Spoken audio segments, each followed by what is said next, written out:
কিচ্ছু হবে না, হয়ে যাবে ইনশাআল্লাহ। আমার বস্তা বড় বড় জিনিস আমি শুটকির ব্যবসা করতাম রে বাবা। ঘরের কিছু বার কথা নেই বাবা। আল্লাহ আর কই যে যাবে আগুন জ্বলে, আল্লাহ যেমনে লাগাইছে আগুন, আল্লাহ আর কই যে যেমনে আগুন জ্বলে। আমি কালকে কালি কাজ করে টিহাই নিতেছি বেতন হয়া, আর সব ফুইরা চাই হয়েছে আমার আব্বার ঘর, আমার ঘর।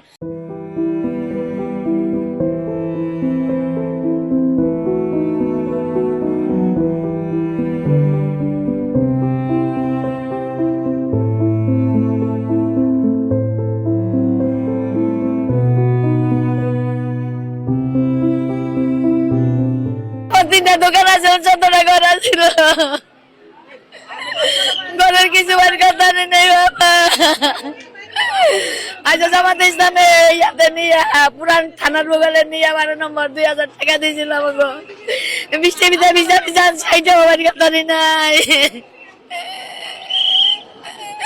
কিছু বাড়ি কথা নাই। বেমির মাইসে লাগাইছে আগুন, আমিনুলে লাগাইছে।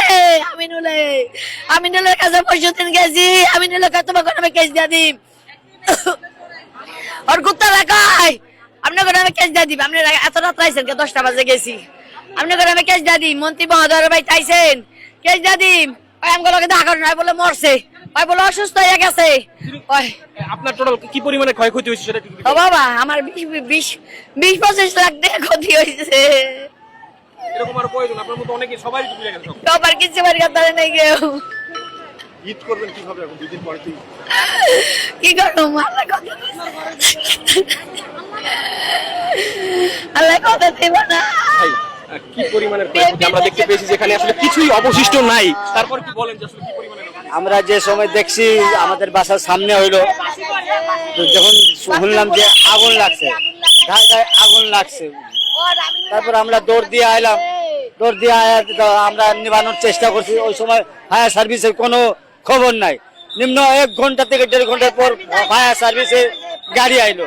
তারপর গাড়ি আসার পর আমরা দেখলাম, তারপর ওনাদের হাতাহাতি করে আমরা ভিতরে ঢুকে ভাই যান দিয়েও আমরা ঢুকে গেলাম ভিতরে, উপর থেকে নিচে পর্যন্ত আমরা ঢুকে আমরা পানি টানি দিয়া আগে কিছুটা নিভাইলাম। তখন সব ফায়ার সার্ভিস গাড়িটা আয়া, তখন আমরা হেল্পের নিম্ন 1000 গাড়ি, এই বাড়ি ঘর সব পুড়ে গেছে।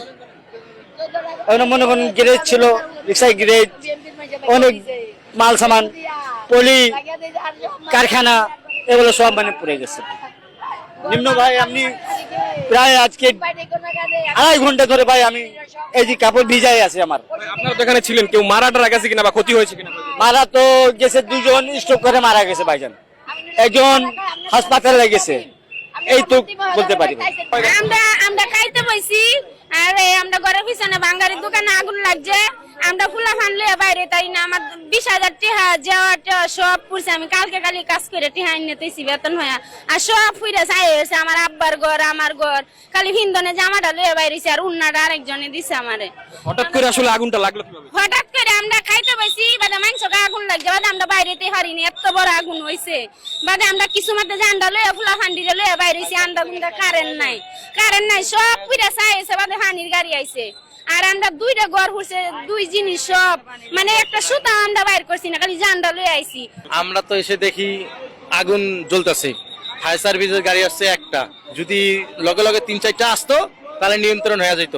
ফায়ার সার্ভিসের লোকের কোনো ক্রিয়া নাই, পাইপ লাগায় দাঁড়ায় রয়েছে, পানি ছাড়ে না, পরে ধাপ দিক করে মনে করো ওদিক দিয়ে মনে করেন পোলা পায় না, আমরা বালতি দিয়ে পানি মারাতে ফায়ার সার্ভিস আয়া এই জায়গা নিবাইছে না, ঠিক আছে, এখন লাগাতে খারে হইলেছে, খারে বাদে যখন এই জায়গা পুড়ছে তখন ফায়ার সার্ভিসে আগুন পানি দিয়ে নিবাইছে, সব পুড়ে গেল বাদে ফায়ার সার্ভিসে আগুন দিয়ে নিবাই বাদে গেছে, ঠিক আছে, সব পুড়ে ছাই হয়ে গেছে ভাই। কিছুই লাগতাম না, গর্তে কাগজ ছিল ভাই, নিতে পারি না ভাই। সবাই বলেছে বর্ষার মধ্যে হঠাৎ আগুন লাগিয়ে গেছে, মানে গ্যাস যেমন আগুন লাগে না এভাবে আগুন পুরা দূরে আগুন লাগতেছে, মানে জিনিস পাতি যে পারবো এ কেমতা নাই মানুষের, সব অসুখ হয়ে গেছে। মারা গেছে কিনা কোনো মানুষ? মানুষ বহুত মারা গেছে, মানুষ 3-4 জন মেডিকেল আছে ভাই। হ্যাঁ আছে চুরির দামটা। আল্লাহ আর কই যে যাবে আগুন জ্বলে, আল্লাহ যেমনে লাগাইছে আগুন, আল্লাহ আর কই যে যেমনে আগুন জ্বলে। আল্লাহ গো কি করবো আল্লাহ। ফায়ার সার্ভিসে আধা ঘন্টা ধরে আল্লাহ ফায়ার সার্ভিস আগুন নিভাই নাই পাইপ লাগাই নাই আল্লাহ গো কইছে আপনার পাইপ লাগান না কে এই রিস্ক দিতে পারুন না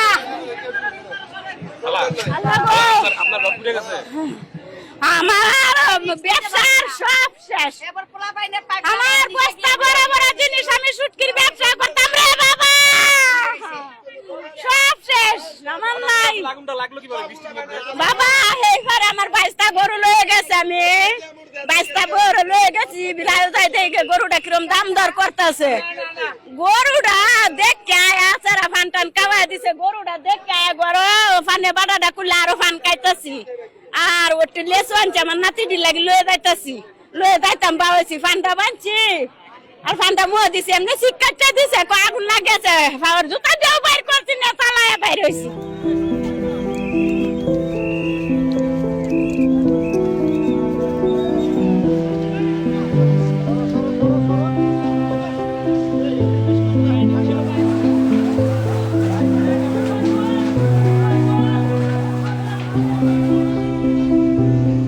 আজ 25শে মে 2026 আনুমানিক সন্ধ্যা 7:23 আমাদের কন্ট্রোল রুমের থেকে আমরা ইনফরমেশন পাই যে কালশি বস্তিতে যেখানে প্রায় 1200 ঘর রয়েছে এবং ভাঙাড়ি দোকান রয়েছে এবং প্রায় 3 থেকে 3,500 লোকের বসতি, সেখানে আগুনের আমরা নিউজ পাই এবং 7:32 আমাদের প্রথম ইউনিটটি এখানে উপস্থিত হয়।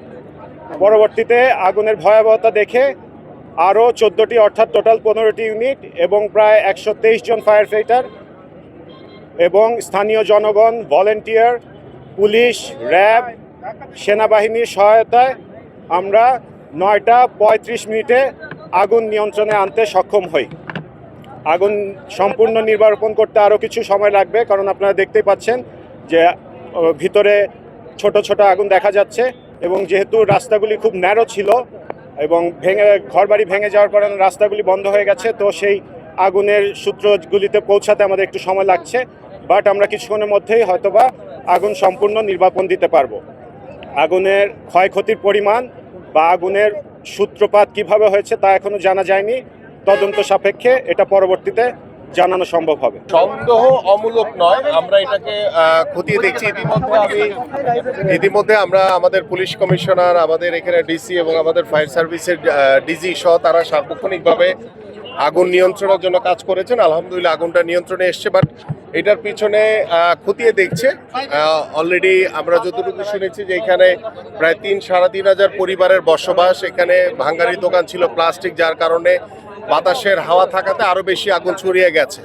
সো এটার পিছনে কোনো নাশকতার আছে কিনা সেটা পুলিশ ডেফিনেটলি এটা খতিয়ে দেখবে। সো আমরা একটু অপেক্ষা করি, আর আমাদের ফায়ার সার্ভিসের ভাইরা যারা রয়েছেন, যারা কাজ করছেন, তাদেরকে সার্বিকভাবে সহযোগিতা করি যাতে কাজটি আগুনটা দ্রুত আমাদের নিয়ন্ত্রণে আসছে এবং ভিতরে হয়তো অনেক আগুন রয়ে গেছে সেটাকে যাতে সুন্দরভাবে মানে পরিষ্কার পরিচ্ছন্ন বা ডাম্পিং এর মাধ্যমে যাতে দ্রুত সমস্যাটা সমাধান হয় আর কি। আমরা বিষয়টা পুনর্বাসনে যারা ক্ষতিগ্রস্ত হয়েছে পুনর্বাসনে তাৎক্ষণিকভাবে কোনো কিছু চিন্তা আমি তো মাত্র আসলাম, জাস্ট আমি সবার সাথে এলাকাবাসী, যেহেতু এটা আমার নির্বাচনী এলাকা, সো আমার দায়িত্বের ভিতরে এটা আমি আমাদের এখানে নেতৃবৃন্দ রয়েছেন, তাদেরকে কি করা যায়, তাদের থাকা বা খাওয়ার বিষয়টা সেটা আমরা এখনই ব্যবস্থা নেব ইনশাল্লাহ। যা যা করা লাগে একটা ব্যবস্থা নেন, খাওয়া দাওয়া বা যে যতগুলো পরিবার আছে সবার খাওয়া দাওয়ার ব্যবস্থা করেন, ঠিক আছে।